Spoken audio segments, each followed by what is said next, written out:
everybody, I'm Bree the Plant Lady, and today I am super busy out in the garden preparing for open house before I go out of town the rest of the week.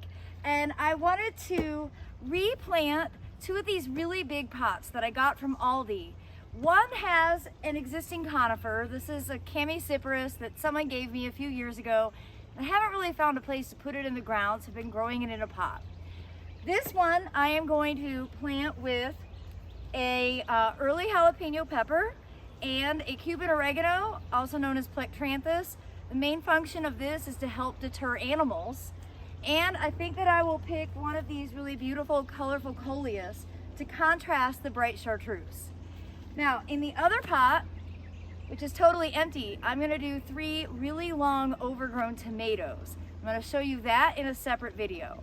So first things first, I am gonna show you how to take an existing planted pot and get it replanted as a foodscape container for the summer. So this process is really easy. I am gonna just simply shovel on some fresh soil cube, and that is what this is planted in.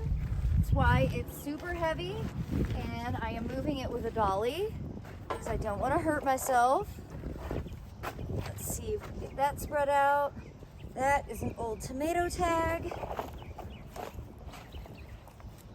I don't really want to like bury the crown of this conifer, but adding an extra bit of compost will definitely make planting the summer vegetables easier.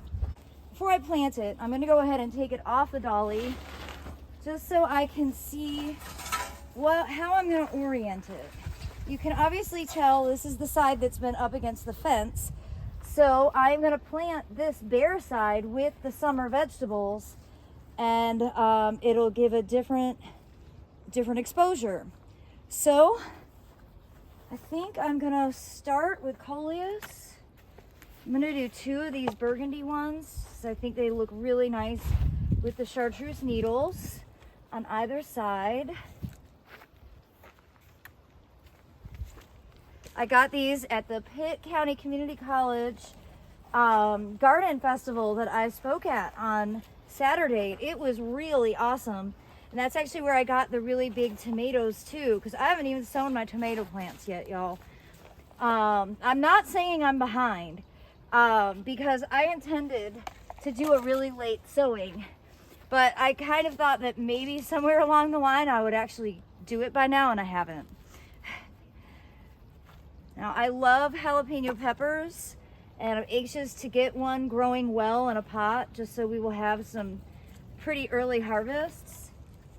And that needs some more compost.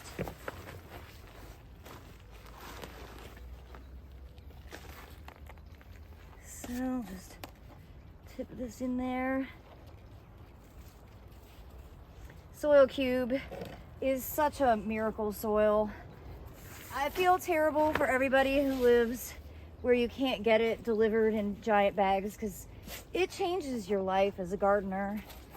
If you do live in the distribution area and you're not using it, you really should reconsider, because it is so good. Now I'm gonna I probably don't need to, but I'm gonna go ahead and put 2 in. This is the Cuban oregano, or Plectranthus. And that'll just trail out, so it'll look really nice. But it's also super smelly, and the deer don't like it. So that helps protect the other plants in the pot. Okay, so I'm gonna go ahead and add some fertilizer. This is the Dr. Earth. I think this is a good broad spectrum. I've been really pleased with how the plants have responded to this. This is my first year using it. Giving it a pretty healthy dose. And then the final step will be just to add a light layer of triple shred hardwood mulch to make it look super finished. Okay, I'm not gonna water it in. I'm gonna get it moved into place. And it's all uphill. I don't wanna hurt myself. So I think I'm gonna actually wait to move it until I have some extra hands. Always remember, work smart and not hard. You don't want to have a back injury just because you were being ambitious in the garden. Well, tune in for my next part where I plant the same container being empty, filled with different heirloom tomatoes and some other beautiful plants to create a different style foodscape container for the summer. Thanks for watching, everybody.